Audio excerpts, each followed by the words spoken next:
Hi, it's Todd from Stealth Auto. Today we're going to be looking at our HID kits, which have been really popular over the past few years. We're going to show you a little bit about what you get in the kit and give you some tips to help you make the best decision before buying. HID kits are a fantastic way to upgrade the look of your headlights. When you get your kit, it'll show up in the mail like this in a small box. Inside your kit, you will have another box. Inside the white box is going to be your bulbs, which are in two plastic covers just to protect them while shipping.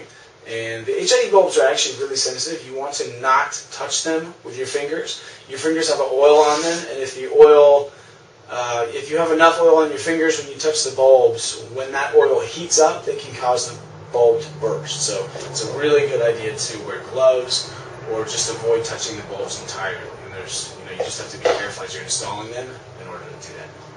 So you get two sets of bulbs.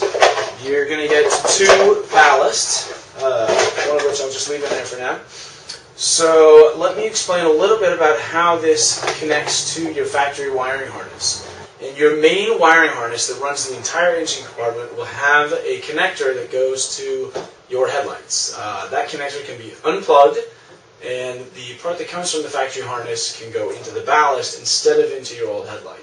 After it goes through the ballast, it goes through what we call the igniter, and then to these two connections, which are then going to be hooked up to the bulb, which is then plugged into your headlight.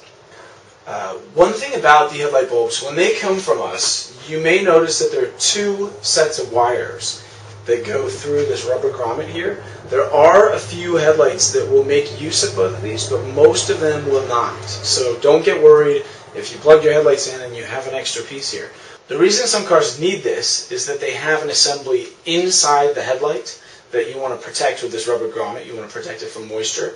So some headlights, actually the power runs into the headlight, then back out to the high beam.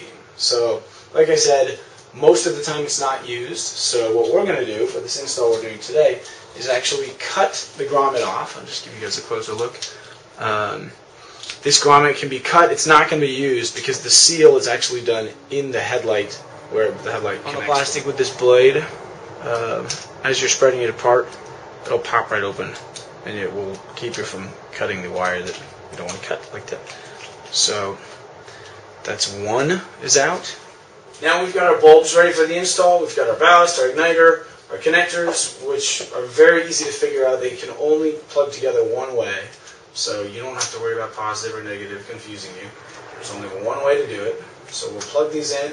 We'll go outside to do our install, and make sure before you do your install you do test these. So hook it up to the car before you go through all the trouble of installing it, mounting the ballast, finding a place for the wires. Just unplug the stock harness, plug it into here, and turn the lights on to make sure everything is working and make sure nothing got damaged. One more thing about our HID kits.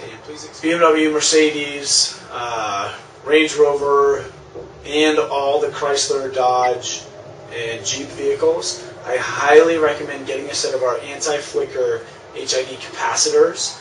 These capacitors run in line with the system.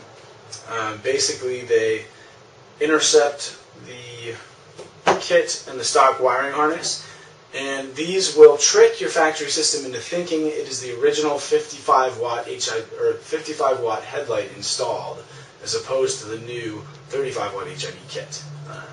This will eliminate any bulb out warning errors you may get, or flickering or strobing that happens because the system is expecting one voltage and it's getting a different. So if you have any questions, be sure to email